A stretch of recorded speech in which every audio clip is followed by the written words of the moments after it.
কাতার হামলা, Israel America গোপন সমঝোতা ফাঁস।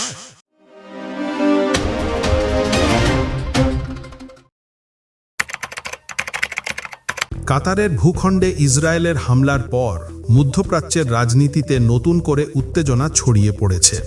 অনেকেই এই হামলার জন্য ইসরায়েলকে বিশ্বাসঘাতক হিসেবে আখ্যা দিচ্ছেন এবং আমেরিকার দিকে অভিযোগের আঙুল তুলছেন, কারণ এমন একটি দুঃসাহসিক হামলা আমেরিকার সবুজ সংকেত ছাড়া সম্ভব নয় বলে গুঞ্জন উঠেছে।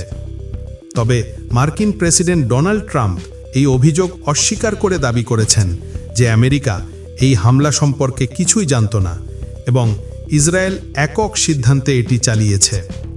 অন্যদিকে ইসরায়েলি গণমাধ্যমগুলো ট্রাম্পের এই বক্তব্যকে মিথ্যা প্রমাণ করেছে। ইসরায়েলের বিভিন্ন টিভি চ্যানেলের প্রতিবেদন ও বিশ্লেষকদের মতে কাতারে হামলা চালানোর আগে ইসরায়েল আমেরিকাকে জানিয়েছিল এবং হামলার জন্য তারা আমেরিকার কাছ থেকে সবুজ সংকেতও পেয়েছিল। এমনকি হামলার আগে আমেরিকান ও ব্রিটিশ গোয়েন্দা বিমান কাতারের আকাশসীমায় টহল দিয়েছিল বলেও জানা গেছে।